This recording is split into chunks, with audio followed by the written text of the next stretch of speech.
Shalom saudara, senang rasanya kita bisa berjumpa kembali saat ini. Saudara, peristiwa yang kita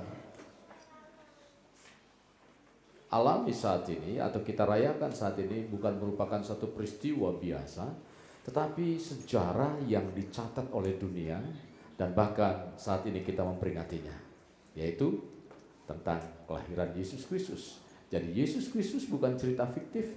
Yesus Kristus lahir di dunia ini bukan cerita yang mengarang dan memang benar ada, dan itu menjadi satu sejarah. Apa itu sejarah? Sejarah adalah sebetulnya kalau dalam bahasa Inggris atau bahasa asing itu mengatakan history. Jadi history itu jadi sejarah itu menceritakan tentang dia, tentang yang atas atau yang di atas. Nah saudara, kalau kita memperingati Natal, Natal adalah satu peristiwa yang saudara pada saat itu terjadi satu kehampaan, di mana firman selama 400 tahun tidak pernah muncul di bumi itu. Dan jadi pertanyaan pula, kenapa firman yang disampaikan itu atau warta yang disampaikan itu bukan kepada imam, melainkan kepada para gembala. Terjadinya satu peristiwa atau kabar baik yang disampaikan malaikat kepada para gembala, yang jadi pertanyaan itu kenapa kepada para gembala? Padahal para imam itu telah tahu tentang apa yang akan terjadi dan Mesias akan datang. Dalam kondisi dunia yang sangat mengkhawatirkan, kondisi dunia yang tidak kondusif dan bahkan tekanan demi tekanan terjadi pada saat itu karena kekuasaan bangsa Romawi sudah begitu kuat. Dan apa yang terjadi? Krisis demi krisis terjadi. Nah, ramalan tentang krisis, saudara, kalau kita berbicara melihat apa yang sedang terjadi pada saat kelahiran Yesus, saat sekarang ini muncul banyak kabar, banyak berita tentang krisis yang akan dialami seluruh dunia, bahkan bangsa Indonesia dan Presiden juga mengatakan akan terjadi krisis tahun 2023. Jadi biasanya saudara, menjelang pergantian tahun ada banyak orang mendatangi orang-orang yang dapat memprediksi atau meramal akan terjadinya apa yang akan terjadi di hari depan itu. Ini lagi kebanjiran rezeki orang-orang yang bisa memprediksi ke depan apa yang akan terjadi dan seterusnya. Banyak orang mengatakan bahwa tahun depan akan ada kesukaran ekonomi, artinya akan terjadi perubahan ekonomi yang tidak baik. Kalau terjadi perubahan ekonomi yang tidak baik, saya nggak tahu ini bisa jalan apa enggak, unbook. Nah, saudara, tentu kalau terjadi ekonomi yang tidak baik, akan terjadi perubahan ekonomi yang tidak baik. Kita berbicara tentang perubahan di tempat yang kita diami di dunia, itu sebetulnya merupakan satu tempat di mana selalu terjadi perubahan. Kalau kita berbicara soal perubahan di dunia ini, apa yang tidak ada yang namanya atau apa yang tidak ada namanya perubahan, selalu terjadi perubahan. Selalu terjadi perubahan. Contoh saudara, ya, ini yang terjadi perubahan. Pemerintah mengatakan hati-hati untuk tahun 2023 akan adanya perubahan ekonomi atau krisis ekonomi. Krisis ekonomi, orang membutuhkan banyak pangan, membutuhkan banyak makanan yang dibutuhkan. Dan saudara, diantaranya jagung diubah menjadi nasi dan banyak orang mengantri makanan. Ini yang terjadi.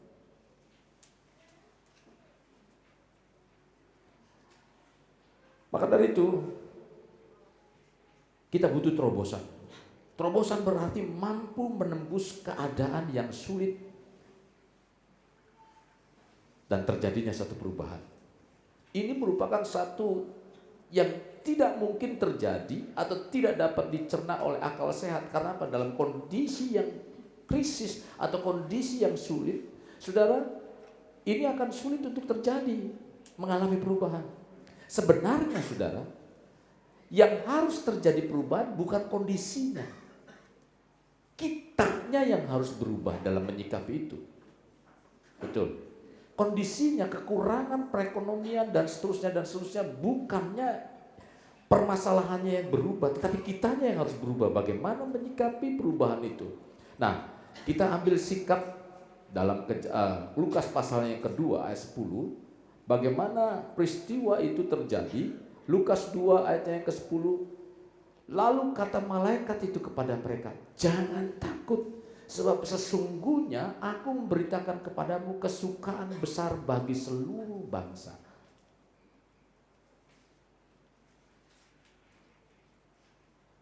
Malaikat Tuhan datang kepada Maria. Maria saat dihampiri oleh malaikat Gibrail. Gibrail adalah pembawa berita dari Tuhan. Dia menyampaikan berita bahwa Maria akan mengandung dan akan melahirkan seorang bayi laki-laki yang disebut Yesus. Secara akal sehat, Maria bertanya, bagaimana mungkin hal itu akan terjadi? Aku masih belum bersuami. Aku masih umur belasan tahun. Pada waktu itu dia masih belasan tahun, Maria itu. Gak mungkinlah hal itu terjadi.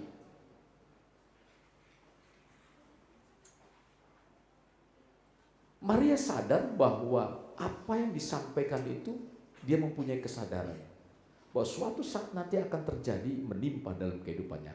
Kenapa? Karena hukum yang ada pada waktu itu, hukum Israel, kalau didapati orang yang hamil sebelum menikah, hamil sebelum dia bersuami atau sah dinyatakan sebagai suami istri, maka hukumannya adalah dirajam dengan batu sampai mati. Dan Maria tahu, Maria sadar akan hal itu. Tapi coba kita mengerti apa arti dari atau apa maksud kata kesukaan. Kesukaan persamaannya atau sinonimnya kesenangan atau gembira, kebahagiaan. Kesukaan yang dimaksud oleh malaikat bukan seperti yang dipikirkan dan diharapkan oleh kebanyakan bangsa Israel pada waktu itu.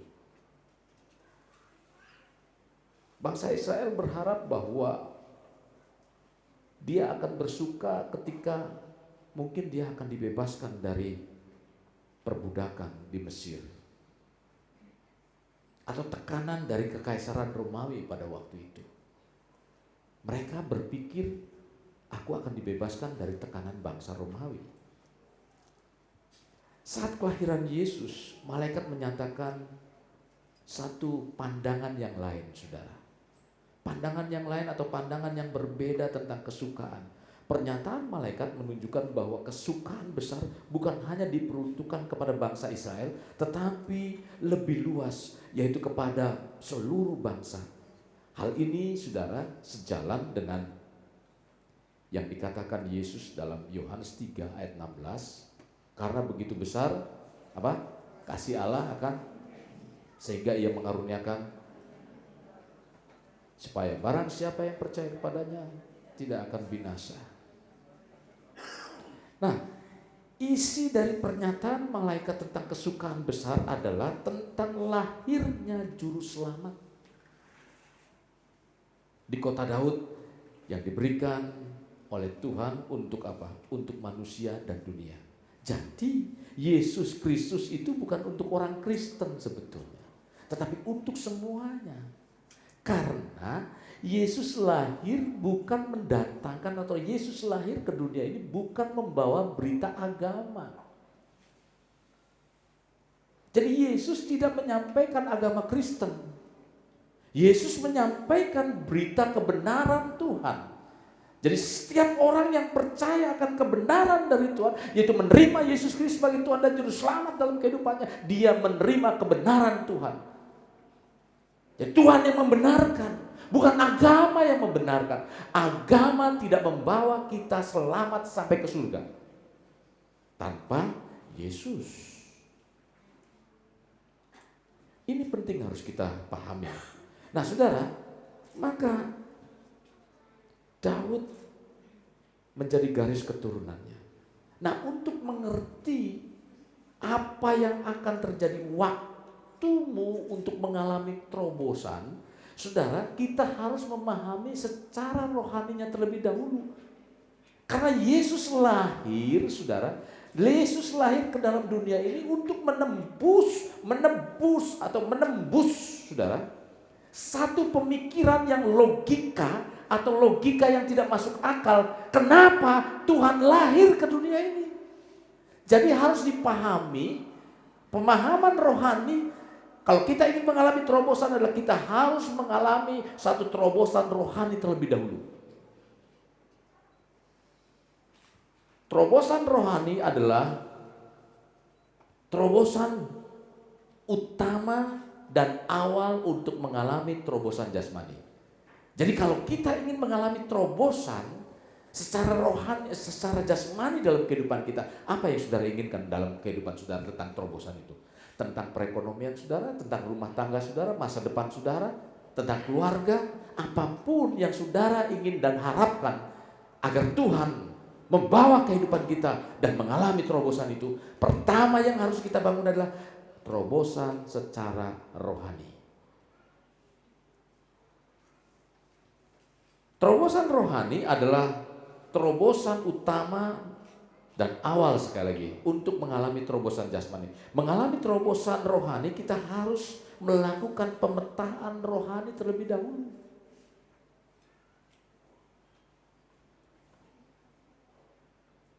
Apa yang dimaksud dengan pemetaan rohani? Pemetaan rohani adalah suatu usaha untuk mengenal pekerjaan kuasa gelap dalam suatu wilayah. Ini di Bonang apa nih penguasanya? Jadi setiap wilayah kan ada daerahnya, ada masing-masing. Kalau misalnya kekuasaan kepolisian itu ada polsek, ada apa lagi? Polsek kan polisi kepolisian sektor ya. Ada lagi resultnya di mana? Terus ada lagi Polda. Jadi yang menguasai daerah provinsi misalnya itu disebut Polda.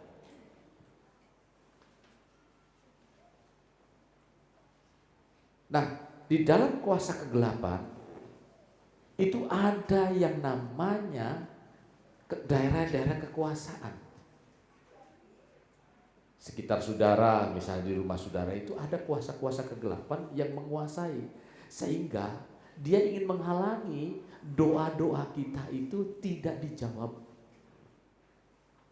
Kalau saudara menembus alam roh, ya, terobosan rohani terjadi dalam kehidupan saudara, maka saudara akan mengalami terobosan jasmani dalam kehidupan kita. Keluarga, ekonomi, dan seterusnya. Nah, pemetaan rohani ini berusaha untuk suatu usaha untuk mengenal pekerjaan kuasa kegelapan dalam satu wilayah. Efesus 6 ayat 12, di situ katakan karena perjuangan kita bukan melawan darah dan daging, tetapi melawan pemerintah-pemerintah, melawan penguasa-penguasa, melawan penghulu-penghulu dunia. Jadi bukan pemerintah yang dimaksud, itu bukan pemerintah yang kita. Jadi kita orang Kristen, orang percaya kepada Tuhan, tidak ada yang melawan pemerintah, tetapi kita melawan penguasa-penguasa di udara. Bukan pemerintah, karena pemerintahan dipilih Tuhan untuk melakukan apa? Membawa kita untuk memimpin bangsa ini. Jadi doakan pemerintah kita, pimpinan bangsa kita agar berjalan dengan baik, Kalau dia tidak berjalan, kalau kita tidak mendoakan, maka banyak pemberitaan-pemberitaan yang berjalan mengikuti melakukan tindakan-tindakan yang tidak berkenan sesuai dengan hukum. Akhirnya korupsi sini sana dan seterusnya dan seterusnya. Kalau kita doakan, maka sekalipun dia berkuasa, dia akan ditangkap. Karena apa? Dia diketahui dengan korupsi dan seterusnya dan seterusnya. Itu kita harus perangi. Lewat apa? Lewat doa.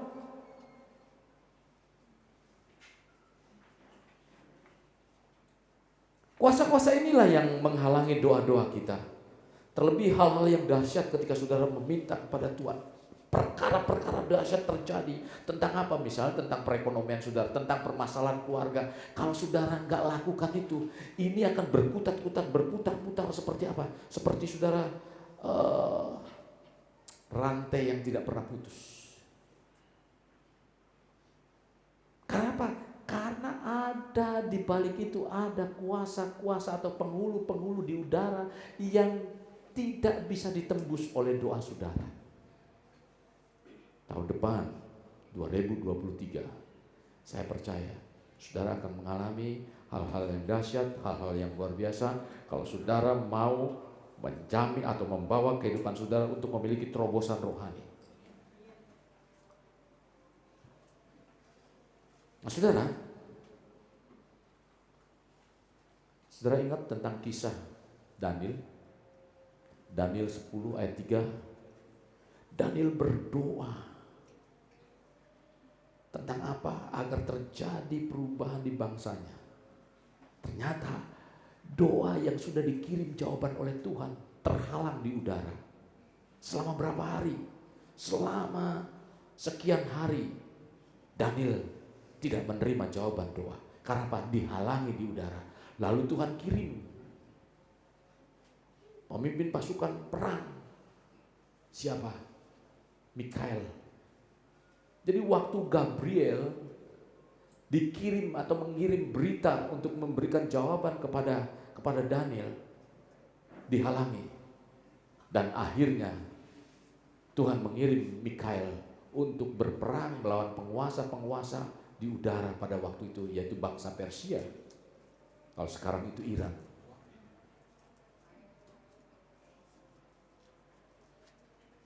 Jadi saudara, ini cuman hanya dikenal oleh orang-orang yang tahu tentang dunia roh. Ini biasa dikenal yang disebut dunia roh. Dunia roh adalah dunia yang tidak dapat dilihat dan dipahami oleh indera manusia biasa. Tetapi ini dapat dilihat dan dipahami oleh manusia roh. Itulah sebabnya ketika kita menerima Yesus Kristus sebagai Tuhan dan Juru Selamat dalam kehidupan kita, Tuhan membawa kita kehidupan iman percaya kita agar kita menjadi manusia roh. Nah, manusia roh itu berarti manusia yang tembus, memahami tentang roh, tentang alam-alam yang supranatural, yang ajaib-ajaib terjadi. Hal-hal yang tidak mungkin terjadi dalam kehidupan kita. Kita mampu menerobos itu. Apapun dibatasi oleh keadaan dunia, dibatasi dengan keadaan alam, kita tidak akan bisa. Kenapa? Karena kita adalah manusia roh. Jadi Tuhan sebetulnya ingin membawa kehidupan orang-orang percaya masuk di dalam dimensi itu. Kondisi apapun, kalau sudah bisa masuk dalam manusia roh, kondisi apapun kita tidak bisa dibatasi.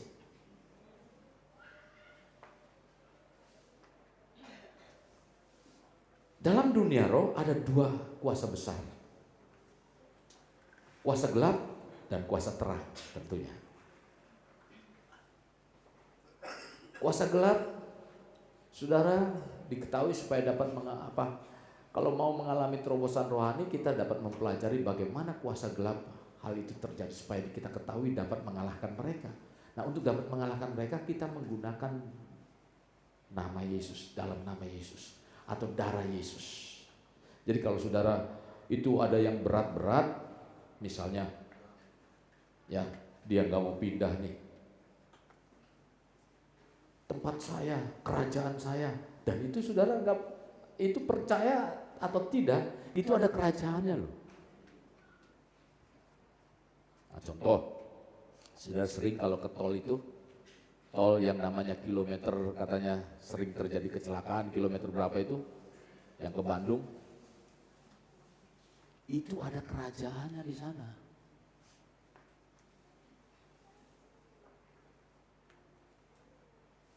Nah ini kalau di sini nih ada yang niup-niup nih di sini nih. Ada juga. Supaya nggak konsentrasi, pikirannya kemana, supaya firman nggak masuk di sini, nggak masuk di sini. Nah, saudara,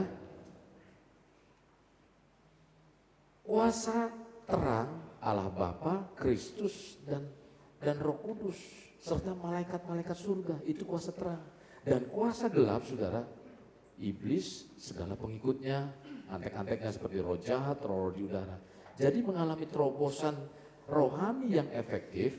Jadi kita harus mempelajari bagaimana kuasa gelap itu bekerja. Dan kita mengetahui supaya kita bisa mencegah, melawan dan mengalahkan mereka. Dan untuk mengalahkan mereka sekali lagi, kita harus bisa menggunakan dalam nama Yesus atau darah Yesus. Nah kalau sudah darah Yesus berarti itu sudah puncak.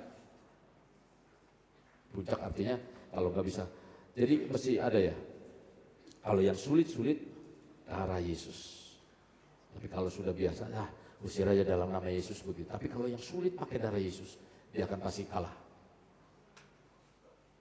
Nah untuk mengalami terobosan rohani, maka kita perlu mengenal tujuan. Ingat saudara, ya, ini saya sampaikan khotbah Natal ini adalah garis besar yang saya akan sampaikan di khotbah 1 tahun ke depan. Untuk mengalami terobosan rohani, kita harus mengenal tujuan Tuhan. Tujuan Tuhan, mengenal tujuan Tuhan menjadi penting karena kita ada di dalam bumi ini, di atas atau di atas bumi ini, atas rencana dari Tuhan. Bila kita mengenal tujuan Tuhan, berarti saudara masuk di dalam atau mengenal rencana dan tujuan Tuhan. Nah, kalau kita ingin mengalami terobosan rohani, kita harus mengenal tujuan Tuhan dulu. Tujuan Tuhan itu apa? Tuhan menciptakan bumi ini untuk manusia. Tuhan menciptakan bumi ini untuk manusia. Nah, manusia ditempatkan itu untuk berkuasa. Di mana? Di bumi. Tapi iblis tahu tentang itu. Dia mengganggu. Berkuasa di mana? Di bumi itu lewat siapa? Lewat keluarga. Keluarga diganggu. Supaya nggak harmonis, keluarga diganggu. Supaya apa? Supaya tidak bisa bersatu dan seterusnya dan seterusnya. Diganggu. Karena memang intinya Tuhan ingin melakukan pekerjaannya, mengembangkan kerajaannya, kerajaan Allah ini di bumi. Lewat siapa? Lewat manusia. Siapa yang berkuasa? Manusia. Nah kalau saudara mengerti tentang kuasa, tujuan Tuhan bahwa manusia punya kuasa, punya otoritas. Jadi kita bisa apa? Bisa mengalahkan kuasa-kuasa itu, penguasa-penguasa itu.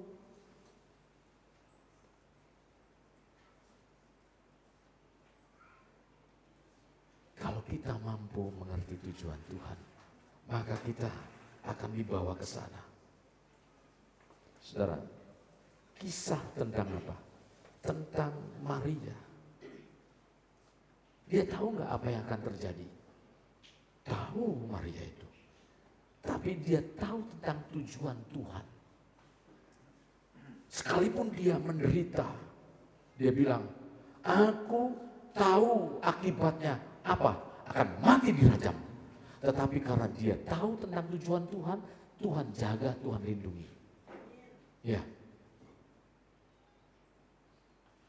Tahu tidak? Tahu tentang kondisi itu.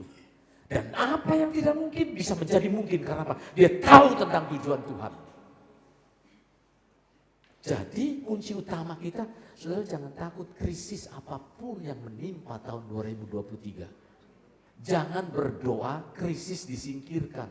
Krisis itu tidak akan nyingkir. Tetapi kita harus bisa melompati krisis itu. Kalau dalam ilmu perang itu namanya, saudara, lompatan katak. Itu yang disebut oleh Jokowi. Bagaimana bangsa Indonesia bisa melompat seperti katak, lompatan katak. Apa namanya, frog apalah begitu. Istilahnya itu.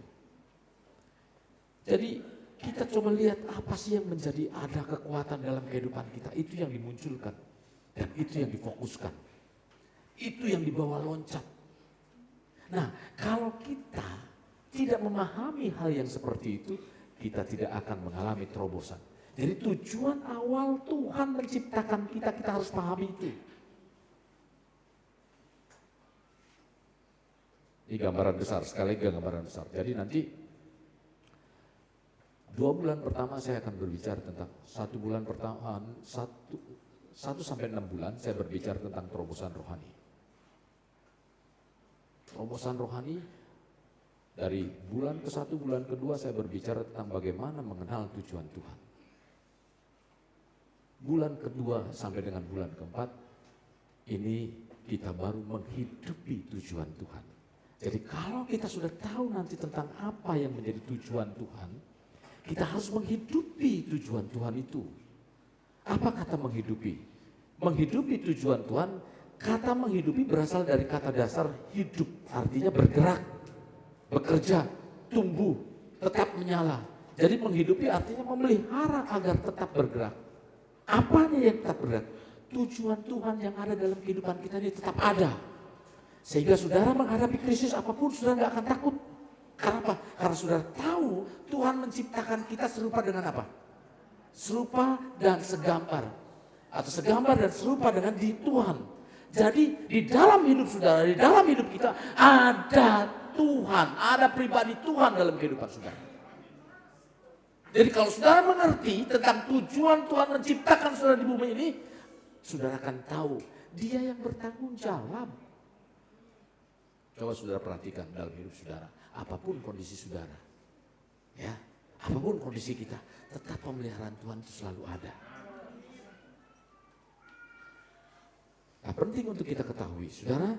Jadi coba kata menghidupi berarti kalau kita menyala, memelihara agar tetap bergerak, agar tetap tumbuh, agar tetap menyala, sehingga kita mengalami terobosan rohani.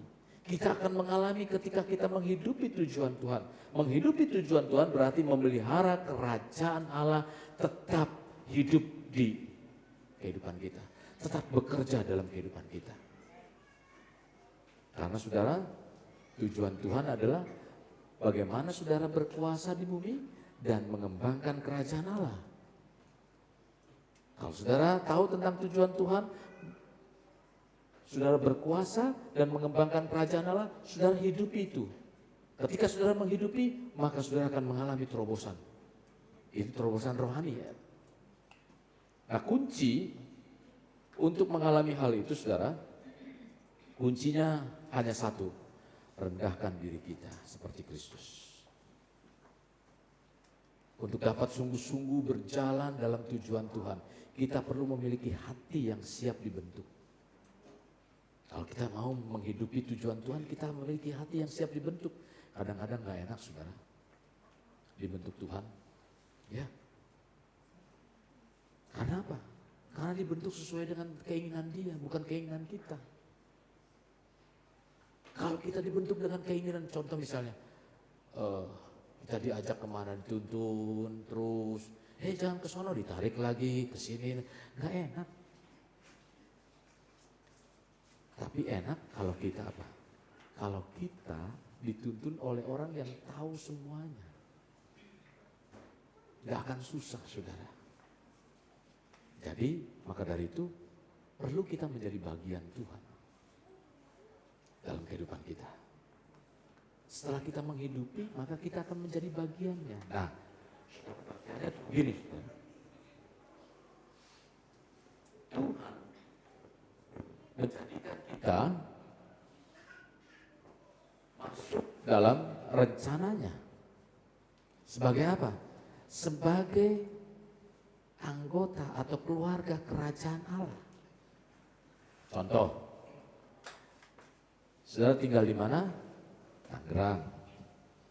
Keadaan masyarakat Tangerang, keadaan masyarakat Jakarta, atau kita lebih lagi secara nasional keadaan bangsa Indonesia, misalnya masyarakat bangsa Indonesia, masyarakatnya misalnya tergolong masyarakat yang melarat, tahu melarat, miskin, atau masyarakat yang ketika punya masalah, ketika punya persoalan, dibiarkan saja. Atau hidupnya penuh dengan permasalahan. Karena apa? Karena pemerintahnya atau pemimpinnya tidak memperhatikan. Siapa yang jelek? Masyarakatnya atau pemerintahannya? Pemerintahannya. Kalau masyarakatnya miskin, banyak yang susah, tidak mengalami kemakmuran. Jadi yang disalahkan atau yang mendapat nilai juga pemerintahannya, betul. Nah, kita diperintahkan oleh Tuhan untuk menguasai bumi, mengembangkan kerajaan Allah. Jadi siapa yang bertanggung jawab? Tuhan. Tuhan adalah pemimpin kita, Tuhan adalah raja kita. Nah, kalau raja tidak memperhatikan warganya, yaitu saudara dan saya sebagai warga kerajaan Allah. Kalau raja tidak memperhatikan kesejahteraan, kemakmuran warganya, berarti kerajaannya nggak bagus. Saudara percaya kerajaan Tuhan itu dahsyat? Mampu menembus segala hal? Dan itulah yang Tuhan akan janjikan dalam kehidupan kita. Dia tidak bisa dibatasi dengan keadaan apapun. Karena apa? Karena dia ingin menegakkan kerajaan di bumi ini lewat siapa? Bukan lewat malaikat, lewat saudara dan saya. Lah, saudara, kenapa mesti percaya kepada malaikat? Kenapa mesti nyembah kepada malaikat? Lalu malaikat aja suruh kita. Malaikat diperintahkan untuk apa? Untuk menjaga dan mengawal kita. Siapa yang memerintahkan? Tuhan. Jadi jangan takut. Saya pernah saksikan kepada saudara ketika ada goncangan itu di pesawat, saya hampir setengah jam. Saya berdoa, Tuhan kirim malaikat untuk menjaga dan mengawal kapal ini, pesawat ini. Saya nggak tahu apakah memang malaikat itu ada mengawal itu pesawat atau tidak. Tidak lama kemudian, saudara, pesawat itu bisa mampu menerobos badai, angin yang begitu kencang. Trauma sih enggak, saudara. Sekarang saya suruh pergi-pergi agak, karena anginnya kencang juga ini. Kalau pergi-pergi naik pesawat saya kadang-kadang, aduh ntar dulu dah, mendingan saya ngetik-ngetik di rumah dah. Nah saudara, ketika kita menjadi bagian Tuhan, apa maksud bagian menjadi bagian Tuhan? Orang yang terlibat menghidupi suatu proyek besar yang Tuhan rencanakan, yaitu mengembangkan kerajaan Allah. Lewat siapa? Lewat kita. Nah saudara akan bergerak di sana nanti. Ya. Nah ini baru yang selanjutnya adalah 6 bulan ke depan.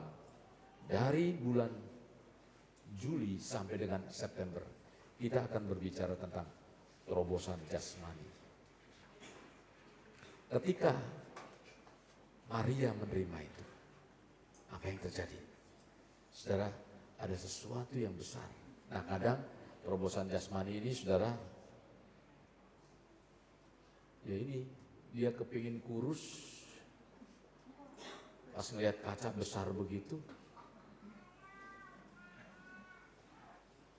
tapi dia lupa nata tentang kehidupannya. Nah untuk mengalami terobosan jasmani, saudara, kita harus menata jiwa dengan benar. Menata jiwa kita dengan benar. Mengalami terobosan jasmani harus diawali terlebih dahulu dengan menata jiwa kita dengan benar. Ke depan kita coba tata pikiran kita, perasaan kita, dan tindakan kita dengan benar. Sebab bila kita tidak menata jiwa kita, Sebab yang dibentuk jiwa. Tadi 6 bulan kemudian, 6 bulan pertama sudah dibentuk rohaninya dulu nih. 6 bulan kemudian kita akan bentuk jiwanya melangkah bersama roh. Nah kalau melangkah bersama roh, maka jiwa saudara akan mengikuti.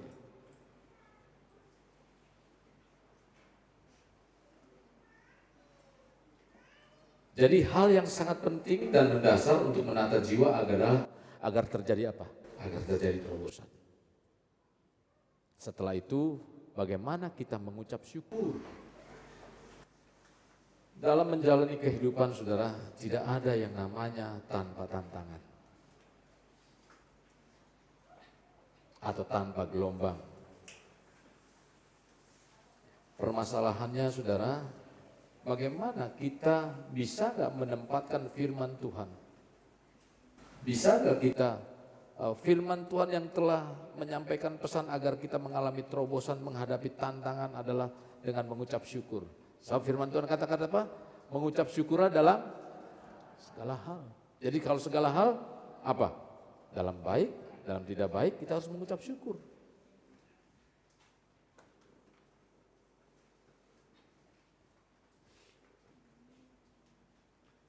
Kami pernah mengalami itu. Ketika kami katakan Tuhan terima kasih, kami naikkan syukur kepadamu. Berbalik arah saudara. Ada banyak hal yang Tuhan tunjukkan dalam kehidupan kita. Dalam mengucap syukur ada satu kekuatan Allah yang sangat luar biasa dan tidak ada tandingannya di seluruh bumi ini. Dengan apa? Mengucap syukur. Karena di balik ketika kita mengucap syukur, disitulah Tuhan bekerja dengan dahsyat. Kita nggak usah ngeluh dengan keadaan itu. Jangan mengeluh dengan keadaan.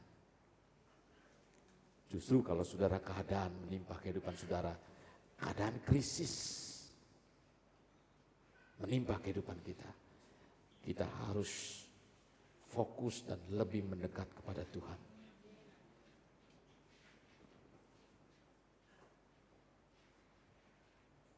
Saya berjanji dalam diri saya sudah menjalani hampir 1 bulan. Saya cuma makan banyak pada saat jam 12. Jadi kalau belum jam 12 saya belum buka. Sampai kapan? Sampai terjadi terobosan untuk jemaat Tuhan. Jadi apa yang saya gumuli ini bukan saya tidak berjuang, bukan saya tidak berdoa, bukan saya tidak berpuasa untuk saudara. Karena saya tahu ke depan itu apa yang akan terjadi.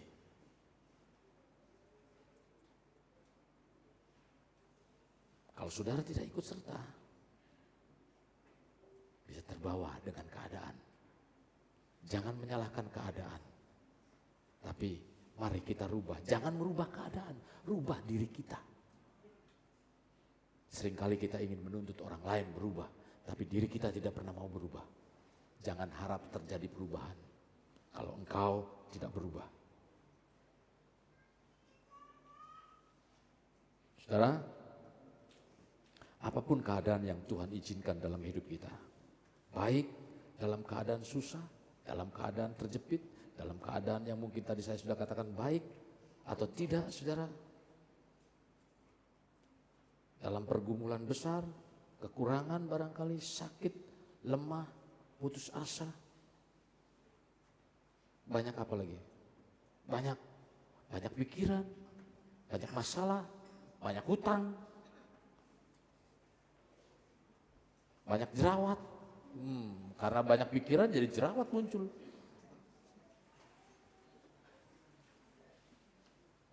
Saudara, jangan putus asa. Jangan putus asa. Naikkan syukur di hadapan Tuhan, belajar mengucap syukur. Saya hampir 10 tahun sudah menjalani itu. Pelan-pelan Tuhan bawa. Tuhan bawa, Tuhan bawa. Sekali lagi saya bilang, tinggal 1 atau 2 bab lagi perjalanan hidup saya akan selesai. Doakan. Jadi tahun ini akan terjadi terobosan. Jadi saya bukan hanya sekedar saya bicara, saya akan berjuang, saya akan berdoa, saya akan mengatakan bahwa tahun ini adalah tahun kemenangan bagi saudara dan bagi saya. Itulah yang namanya terobosan. Terakhir, kalau memang sudah saudara mau ingin mengalami terobosan jasmani, menata jiwa dengan benar, mengucap syukur, baru selanjutnya kita memperbesar kapasitas. Memperbesar kapasitas itu apa? Memperbesar kemampuan kita. Jangan, udahlah saya emang gak bisa, emang begini. Saya ingat bener ini jemaat Tuhan di tempat ini. Bu, Pak, ini dagangannya begini, coba bisa gak berubah? Enggak, begini aja. Saya pernah bertemu dengan petani saudara. Dinaikkan tingkatannya. Pak, bisa gak ini buahnya itu dibungkus begitu supaya harganya mahal? Apa jawabnya? Jawabnya bilang begini aja udah bisa dijual, banyak orang cari, udah ngapain pusing-pusing. Padahal ingin meningkatkan income pendapatannya. Dia bilang gini aja udah ada yang beli, ngapain saya pusing-pusing, ribet Pak, susah Pak. Nah ini orang yang gak mau memperbesar kapasitas. Saya ingin memperbesar kapasitas dengan apa? Kita berusaha, walaupun saudara gak gubris omongan saya. Apa? Dengarkan renungan. Kalau saudara gak mendengarkan renungan yang saya khotbah minggu, siapapun orangnya saya kasih tema. Karena apa? Karena saya ingin mengalami kehidupan jemaat Tuhan, mengalami terobosan. Temanya apa? Itu temanya dan saudara renungkan tiap hari. Lewat apa? Lewat renungan itu. Renungannya apa? Melekat dalam Tuhan. Jadi kalau saudara gak melekat dalam Tuhan, saudara berarti melekat dengan yang lain. Jangan lupa, apa? Like and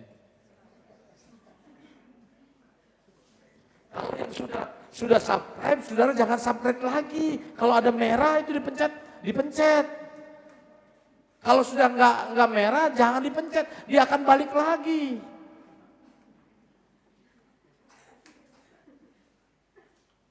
Tadi saya lihat ada subscribe-nya 420. Saya lihat lagi tadi ada 414.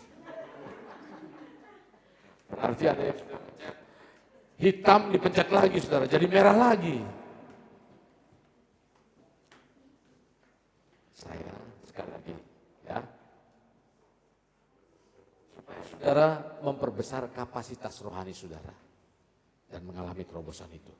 Jangan lupa, saya sudah menyiapkan hampir nanti tema itu dan setiap hari saya berusaha untuk apa? Untuk memberikan renungan seperti apa yang disampaikan minggu. Sehingga saudara menjabarkan di dalam hati saudara, renungan saudara seperti khotbah minggu itu, nanti saudara akan tahu apa sasarannya. Mulai dari ini, ya, ini berbicara tentang krisis ke depan. Minggu, Senin, saya berbicara tentang krisis, bagaimana menghadapi krisis, bagaimana menang terhadap krisis. Sudah dengarkan itu baik-baik. Supaya apa? Supaya saudara bisa memasuki masa-masa ke depan itu dengan apa? Breakthrough. Kalau orang naik pesawat itu bisa apa? Take off. Ya, berat untuk pertama itu. Tapi saudara, saya yakin dan percaya sudah akan mengalami itu. Tapi kalau sudah mengalami dan menerima itu, jangan telan sendiri. Tadi katakan apa? Kita harus bagikan, saksikan cerita itu kepada orang lain supaya orang lain juga mengalami itu. Dan teman-teman saudara. Jadi ada dua hal yang saya ingin sampaikan. Untuk mengalami terobosan itu, waktunya saudara mengalami terobosan rohani. Terobosan terjadi dalam kehidupan saudara. Yang pertama saudara harus mengalami terobosan rohani. Terobosan rohani pertama yang kita harus jalani adalah bagaimana mengenal tujuan Tuhan. Menghidupi tujuan Tuhan dan menjadi bagian Tuhan. Yang kedua, bagian kedua adalah kita harus mengalami terobosan jasmani. Terobosan jasmani kita harus menata jiwa dengan benar. Mengucap syukur dan saudara kita harus memperbesar kapasitas kita. Artinya kemampuan diri kita harus perbesar. Yang saya bisa sampaikan pada saudara pada pesan Natal ini, karena Maria pun telah lakukan hal itu dalam kehidupannya. Bagaimana dia mengalami terobosan rohani terlebih dahulu. Sehingga dia mengalami terobosan jasmani. Dia menjadi apa? Menjadi termasyur karena apa? Karena dia menerima apa yang menjadi tujuan Tuhan dalam kehidupannya. Dia mengenal dan dia dijadikan ibu dari Yesus Kristus. Terobosan rohani terjadi dan terobosan jasmani terjadi. Maria bisa menjadi orang yang terkenal, sekalipun saudara Maria dari kampung. Bukan Maria di sono ya, bukan kampung di sini, bukan Maria apa itu. Tapi yang jelas saudara, alami itu dalam kehidupan saudara. Mari saya undang saudara bangkit berdiri, kita berdoa.